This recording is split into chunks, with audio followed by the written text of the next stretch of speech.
Oui, Sylvie Volin.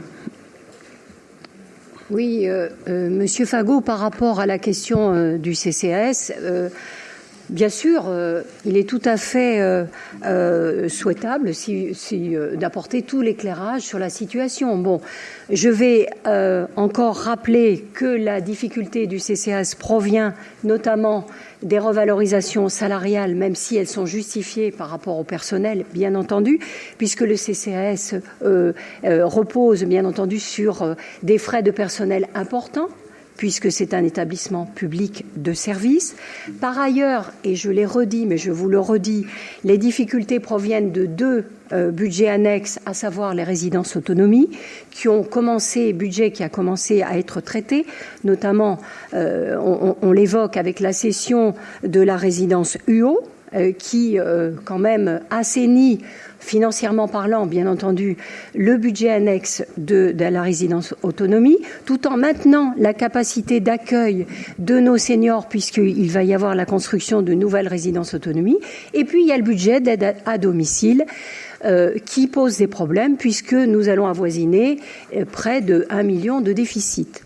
Et je dois dire, Monsieur Fagot, que le CEPOM, qui vient d'arriver, n'est pas à la hauteur de nos espérances. Loin de là. Notamment sur la question d'un ticket modérateur qui va être appliqué sur des bénéficiaires au niveau de l'APA. Donc ça, effectivement, c'est votre décision politique et nous n'avons pas à revenir là-dessus. Mais sachez que le CCAS communiquera auprès de ses bénéficiaires pour bien indiquer que ce n'est pas de la responsabilité du CCAS de demander un ticket modérateur au surplus par rapport à des bénéficiaires qui sont en grande difficulté, les bénéficiaires de l'APA. De plus, je pense qu'en les obligations de service public au niveau du CEPOM sont bafouées à ce niveau, puisque je considère que c'est discriminatoire. Alors que dans les obligations de service public du CEPOM, il est bien indiqué que c'est l'accessibilité sans aucune discrimination économique, financière. Et là, je pense que ce ticket modérateur va contre et est discriminatoire. Mais ça, c'est une décision politique que vous prenez, que nous ne partageons pas. Néanmoins, bien entendu, nous serons signataires du CEPOM, bien entendu. Oui, mais je pense que, Monsieur Fagot, si nous ne portons pas le service d'aide à domicile, je pense qu'il y aura une grande difficulté. Vous êtes chef de file de l'action sociale, ne l'oubliez pas. Il y aura une grande difficulté parce que c'est les publics les plus précaires vers qui nous allons. Voilà les difficultés. Mais Monsieur Fagot, effectivement, et à l'ensemble des élus, nous pourrons apporter tous les éclairages sur la situation du CCAS et nous ne cessons de le faire, y compris à l'intérieur du conseil d'administration du CCAS par des séminaires financiers auprès de tous les administrateurs. Vous avez d'ailleurs Madame Lemercier qui est présente, très présente d'ailleurs, et qui assiste à ces séminaires financiers. Donc voilà toutes les difficultés du CCAS et je remercie la ville de prendre en charge les rendez-vous de l'âge et je vais revenir sur l'historique, c'est que les rendez-vous de l'âge, c'est une décision de l'Assemblée des sages de 2001. C'est de la démocratie participative et c'est une décision de la ville. Et il a été décidé en son temps, historiquement, que le CCAS devait porter cette manifestation. Jusqu'alors, aucun problème ne se posait, mais maintenant, effectivement, il y a des difficultés dues aussi à la grande précarité sociale, il faut le signaler, qui fait que le CCAS n'est plus à même financièrement de porter cette manifestation, qui par ailleurs a une importance très importante en termes d'attractivité au niveau de la ville. Donc voilà pourquoi la ville porte cette manifestation qui, en termes d'attractivité, je le répète, est très importante. Merci beaucoup pour ces précisions. Madame Lemercier. Merci, Madame le maire. Il n'y a pas de critique de notre part des rendez-vous de l'âge. Je rappelle que j'étais l'élue chargée du Conseil des sages et qu'effectivement, il faut le conserver. Et si c'est la ville qui doit le prendre en charge, je pense que tout le monde ici en sera d'accord.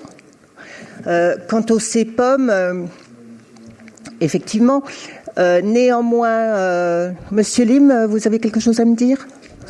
Attendez, excusez-moi, Madame Le Mercier. Je ne m'entends plus parler comme Monsieur Lim. Madame Le Mercier, c'est moi qui donne la parole ou pas. Je vous propose de continuer. Donc, je disais que le CEPOM du département du Doubs est beaucoup plus favorable que les CEPOM des autres départements avec les CCAS. Et oui, Monsieur Baudin, allez regarder un petit peu ce que fait notre voisin en Haute-Saône. Donc voilà, et ce serait très dommageable que d'un seul coup, on ne veuille plus signer le CEPOM avec le département. Monsieur Roux ? Oui, merci Madame la maire. Moi, je voudrais revenir sur ce ticket modérateur. Ancien soignant, je dis, l'APA est donné aux personnes les plus dépendantes. Les pénaliser avec le reste à charge et cette nouvelle contribution, ce nouvel impôt d'1 euro par heure, je dis, ça va vraiment mettre à mal les personnes vraiment dépendantes. Et ça, vraiment, je le regrette. Je pense effectivement que Paulette Guinchard serait particulièrement affectée de voir cette dérive sociale que nous vivons aujourd'hui quant à l'accompagnement des personnes les plus démunies. Je le dis, et tu as raison, Sylvie, c'est que ce que nous faisons, nous, la ville, c'est que nous prenons en charge tout ce qui concerne les plus précaires. Il faut le rappeler, d'autres se chargent de ce qui est qui est moins difficile, et on peut comprendre pourquoi. Du coup, nous nous trouvons dans une tension en matière du CCAS. Et aussi, je dois le dire, je tiens quand même à le dire, parce que comme ça a été dit, je préfère dire quand même, je lis un courrier que je viens de recevoir aujourd'hui, qui est signé d'ailleurs par Emmanuel Febvre et pas par un politique. Madame, Monsieur, le service d'aide et d'accompagnement à domicile, CCAS de Besançon, intervient à votre domicile dans le cadre d'un contrat pluriannuel d'objectifs et de moyens signé par le département du Doubs. Cette contractualisation vous permet de bénéficier d'un tarif encadré et modéré et d'une garantie de qualité quant aux prestations dont vous bénéficiez. C'est bien parce que ça veut dire quand même que le CCAS fait un très bon travail. Dans le contexte inflationniste actuel et au regard des difficultés de recrutement de personnel qualifié, le département, et là on joue sur les mots, le département autorise le CCAS de Besançon à vous facturer une participation complémentaire en sus de la facturation habituelle de 1 euro par heure effectuée à votre domicile à côté du 1er janvier 2024. Vous êtes en train de dire aux personnes bénéficiaires que nous avons le choix, finalement, de prélever 7 euros que vous avez décidé de mettre en œuvre dans le cadre de ce service que nous apportons, que vous apportez, que nous apportons normalement ensemble.